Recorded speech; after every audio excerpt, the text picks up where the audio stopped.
तो अरविंद केजरीवाल की on ground फिर से वापसी कब है? अरविंद केजरीवाल जी ऑन ग्राउंड ही हैं। वो अपने तरीके से काम कर रहे हैं। किसी एक दिन आपको अचानक से सरप्राइज देखने को मिलेगा जब आम आदमी पार्टी एक बहुत ज़बरदस्त बाउंस बैक करेगी। अरविंद केजरीवाल जी अपनी स्टेट टीम्स के साथ रणनीति बनाने में, उनके साथ काम करने में व्यस्त हैं। वो पूरा समय, राहुल गांधी की तरह वो पार्ट टाइम पॉलिटिशियन नहीं है, वो पूरा समय पार्टी को दे रहे हैं और पार्टी की रणनीति में और प्रदेशों में काम कर रहे हैं। गोवा में, गुजरात में लगातार अरविंद केजरीवाल जी जा भी रहे हैं, पंजाब भी आते हैं, दिल्ली में भी काम कर रहे हैं। तो मुझे लगता है कि वो अपने तरीके से, उनके अपने तरीके हैं, उस तरीके से वो लोगों में वापस से अपनी उतनी मजबूत पकड़ या उससे भी मजबूत पकड़ बनाने का प्रयास कर रहे हैं। पिछले कुछ सालों से भारतीय जनता पार्टी जिस तरह से शराब घोटाला कर रही थी और हमारे ऊपर आरोप लगा रही थी, आज कोर्ट ने सारे आरोप खारिज कर दिए और जितने भी एक्यूज्ड थे सबको डिस्चार्ज कर दिया। हम हमेशा कहते थे सत्य की जीत होती है, हमें भारतीय न्याय प्रणाली पे भरोसा है। मैं जज साहब का बहुत बहुत शुक्रिया अदा करता हूं जिन्होंने हमारे साथ न्याय किया, सत्य की जीत हुई। मैं हमेशा कहता था कि भगवान हमारे साथ है।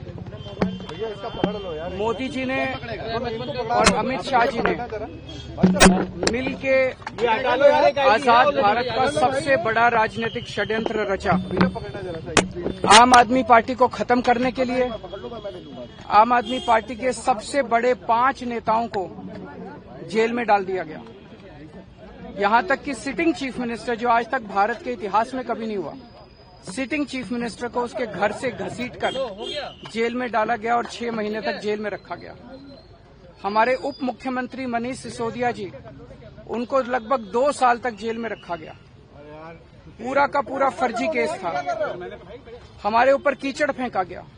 24 घंटे टीवी चैनलों के ऊपर डिबेट चलते थे, खबरें दिखाई जाती थी, केजरीवाल भ्रष्ट है, केजरीवाल भ्रष्ट है।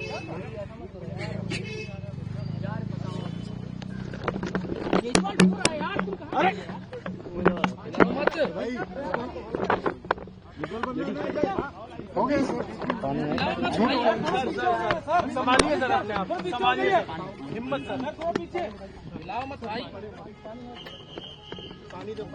केजरीवाल भ्रष्ट नहीं है।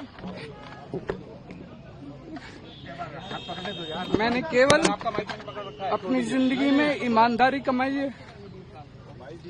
इन्होंने झूठा केस लगाया और आज ये साबित हो गया।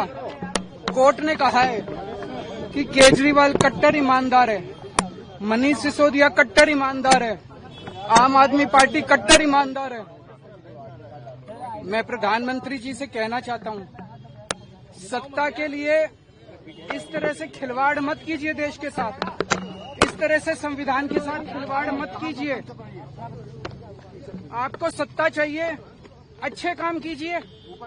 आज देश के सामने इतनी बड़ी बड़ी समस्याएं हैं, महंगाई है, बेरोजगारी है, पूरे देश में सड़कें टूटी पड़ी है, चारों तरफ पोल्यूशन ही पोल्यूशन हो रहा है, चारों तरफ देश में इतनी समस्याएं हैं। उन समस्याओं का समाधान करके सत्ता में आइए ना। केजरीवाल पे, आम आदमी पार्टी पे झूठे केस क्यों करते हैं? अच्छा काम करके सत्ता में आइए। इस तरह के झूठे केस करना और 24 घंटे विरोधियों के, विपक्षियों के खिलाफ ऊट पटांग के केस करना, उनको जेल में डालना, ये एक प्रधानमंत्री को शोभा नहीं देता। इससे देश आगे नहीं बढ़ेगा। देश आगे तब बढ़ेगा जब जनता की समस्याओं का समाधान किया जाएगा।